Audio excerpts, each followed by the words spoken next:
साहेब, माझं गाव पळसदेव आहे. मी महाराष्ट्र बहुरूपी कलाकार म्हणून काम करतो. महादेव नाना तांबे, पळसदेव तालुका, इंदापूर जिल्हा, पुणे.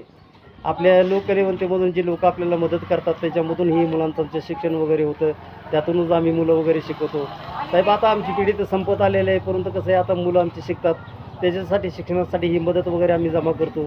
त्यातून काहीतरी आमच्या मुलांचं काहीतरी दरबारी व्हावं, मुलांना कुठेतरी कामाचं भेटावं, हीच करून साहेब आम्ही तुमची अपेक्षा करून तुमच्यापर्यंत येत असू. तरी आम्हाला सरकारने थोडंफार सहकार्य करावं, लोकांना मदत करावं, हीच कळकळीची नम्रतेची विनंती आहे तुम्हाला. कसं आहे साहेब, आता आम्ही केलं, इथून पुढे आमची ही मुलं करणार नाहीत. का आता कलियुग म्हणजे बदलत चाललेलं आहे, काळ बदलत चाललेला आहे. कला आता राहिलेली नाही. आता मोबाईलवरती संधी लोक पाहतात. त्याच्यामुळे आमच्या बहुरूपी कलेला कुणी आता किंमत देत नाही. कलेचा कोणी कदर करत नाही. लोकांकडे तरी गेलं तर लोक म्हणतात, आता तुम्ही तरणी ताटे आहेत, कामं करा, कुठंतरी जावा, काही तर बघा. असं लोकांपर्यंत कुठभर साहेब आम्ही जाणार आहे. त्याच्यासाठी आमच्या मुलांच्या थोडं शिक्षणासाठी काहीतरी आम्हाला लोककलावंताच्या कलेला काहीतरी मदत मिळावं आणि मुलांचं शिक्षणाचा निर्धार व्हावं, हीच आम्ही अपेक्षा करून साहेब तुमच्यापर्यंत आलेलो आहे.